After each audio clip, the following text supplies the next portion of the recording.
कहा बहू क्या बात है, तुम अयोध्या का भोजन क्यों नहीं कर रही हो, अवधपुरी का भोजन क्यों ग्रहण नहीं कर रही हो? नहीं माँ कोई बात नहीं। पानी क्यों नहीं पीती तुम अयोध्या का, 8 दिन हो गए। नहीं कहा। सुमित्रा माँ को भी कुछ नहीं कहा, पर कैकेयी माता जब आई और माता कैकेयी ने आकर पूछा बहू ऐसी क्या बात है जो तुम अयोध्या का भोजन नहीं करती हो, अवधपुरी का पानी नहीं पीती हो, ऐसा क्या हो गया? आज तुम्हें 9 दिन हो गए, ना तो तुमने अयोध्या का पानी पिया ना भोजन किया, आखिर बात क्या है? तब माता सीता ने कहा माँ मेरे पिता जनक जी कहते हैं, और जनक जी कोई साधारण नहीं थे, संतों के भी संत जनक महाराज थे।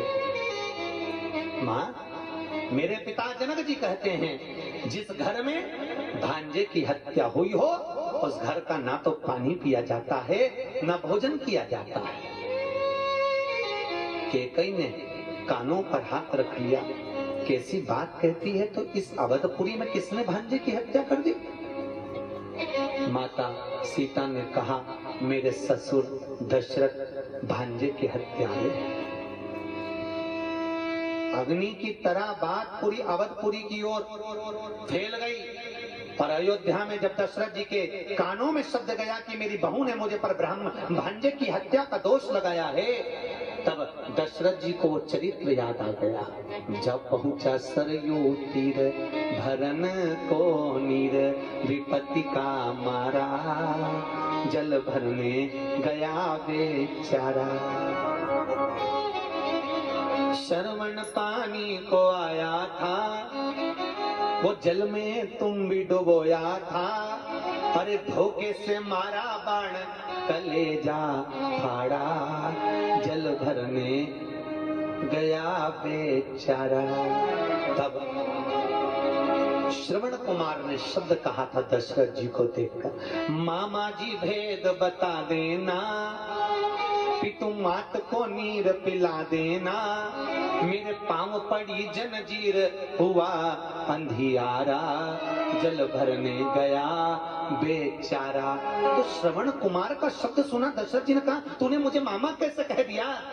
तो इतने में श्रवण कुमार कहते हैं मामा मेरी माँ से मैं रोज पूछता था माँ मेरे मामा कैसे लगते हैं, तो मेरी माँ ने कहा था तेरे मामा के मस्तक पर सूर्य वंश का तिलक है, आपके मस्तक पर तिलक देखा इसलिए आपको मामा कह दिया। ये कंपनी का ट्रेडमार्क है कि कौन सी ब्रांड के हो? क्या मस्तक का तिलक? 2 चीजें कंपनी की है हमारे पास, एक मस्तक का तिलक, एक गले की माला, तुलसी की माला, रुद्राक्ष की माला, ये कंपनी का ट्रेडमार्क है।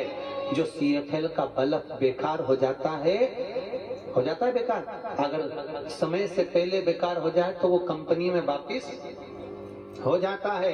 मस्तक पर तिलक लगा है, गले में तुलसी की माला, रुद्राक्ष की माला तुम्हारे गले में है, अचानक मालूम पड़े अटैक आ गया, शुगर बढ़ गई, ब्लड प्रेशर बढ़ गया, एक्सीडेंट हो गया और तुम्हारे मुंह से राम नहीं निकला, कृष्ण नहीं निकला, शिव नहीं निकला, मत निकलने दो। अगर तुम्हारे मस्तक पर तिलक लगा है और तुम अचानक मर गए, राम नहीं निकला, कृष्ण नहीं निकला, मत निकलने दो। और मस्तक पर अगर तिलक लगा है, यम के दूत बंदी बनाने आएंगे तो पहचान जाएंगे ये नरक ले जाने वाला जीव नहीं, इसके मस्तक पर कंपनी का मार्क लगा हुआ है, ये तो शंकर के धाम में जाएगा, ये कैलाशपति के धाम में जाएगा।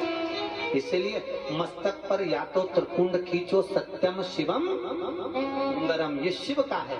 बिंदी लगाओ कि माँ जगत जननी की है, नारायण तिलक लगाओ कि मेरे भगवान श्री कृष्ण कन्हैया का है, त्रिपुंड तिलक लगाओ, खड़ा 2 सफेद बीच में लाल, ये मेरे नारायण का। ये कंपनी का मार्क है, कौन सी ब्रांड का है? जाएगा कहाँ? किसी किसी के मस्तक पर तिलक ही नहीं रहता तो मालूम ही नहीं पड़ता कि दिल्ली मेट तो नहीं है। कंपनी तो दिख ही नहीं रही है कि कौन सी कंपनी का है। कंपनी लिखिए, चाइना का माल दिखता है, कंपनी नजर नहीं आ रही है। विशेष कोई कंपनी तो दिखे। हिंदू धर्म में जन्म लिया है तो मस्तक पर तिलक हो, गले में तुलसी की, अरे बोलो तो माला, रुद्राक्ष माला।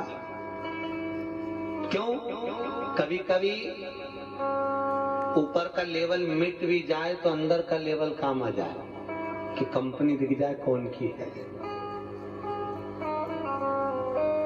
मीराबाई से राणा ने कितना कहा था, कि तुलसी की माला छोड़ो मेरी मीरा, तुम पहनो नो लख हार। मीरा तेरो क्या लागे, अरे क्या लागे री गोपाल, मीरा तेरो क्या लागे। मीराबाई बोली, हे राणा, तुलसी की माला नहीं छोड़ो राणा, अरे यही तो हमारो श्रृंगार, मीरा तेरो क्या लागे। ये नहीं छोड़ सकते। पर दुनिया के लोग, सारी वस्तुएं अच्छी लगती है पर तुलसी की माला गले में चुभती है। कहा श्रवण कुमार ने मस्तक पर मात्र तिलक देखा और तिलक देखकर कह दिया, मामा जी भेद बता देना, पितुमात को नीर पिला देना, मेरे पांव पड़ी जंजीर, हुआ अंधिया।